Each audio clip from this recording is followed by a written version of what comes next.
Bonsoir à tous et à toutes, j'espère que vous allez bien.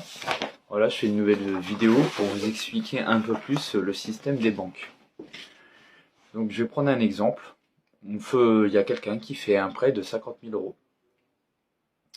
Donc bien sûr, cette personne va signer un contrat, le remplir avant toute chose, et ensuite le signer, qui engage tout simplement l'emprunteur à rembourser cet emprunt.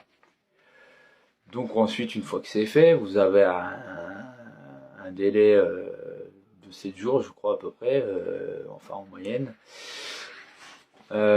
Et ensuite, cette somme est écrite informatiquement sur votre compte, sur le compte de l'emprunteur.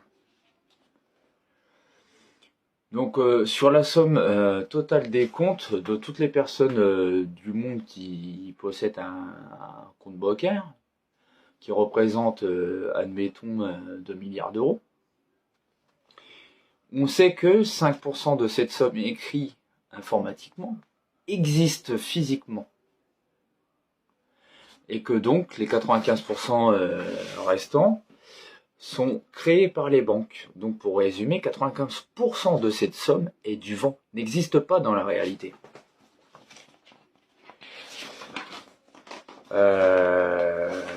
Donc pourquoi, quand une personne, admettons, reprenons l'exemple sur son compte à 50 000 euros, ne peut-il pas les avoir intégralement en espèces dans certains cas, car tout simplement cela dépend des billets disponibles dans la banque où vous effectuez le retrait.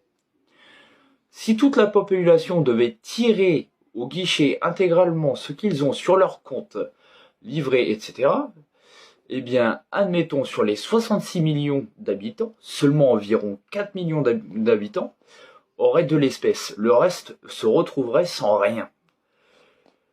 Quand on a compris ça, on comprend pourquoi il est dans l'intérêt des banques que nous utilisions plus les cartes bleues plutôt que l'espèce. Puisque avec les cartes bleues, ça passe systématiquement. Donc on ne fait pas attention à ça. Une autre preuve qui avance ce qui est dit juste là, un instant. Toutes vos cartes bleues sont systématiquement limitées sur la somme à retirer en espèces. Et ce, même si vous augmentez le plafond.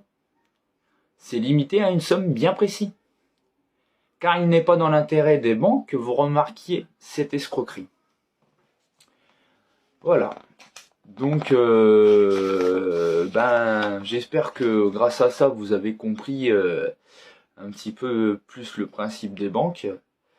Et donc, je vous laisse pour un prochain thème. Parce que là, je vais enchaîner plusieurs vidéos, je vais essayer d'aller un peu plus vite. Sur ce, à tout de suite.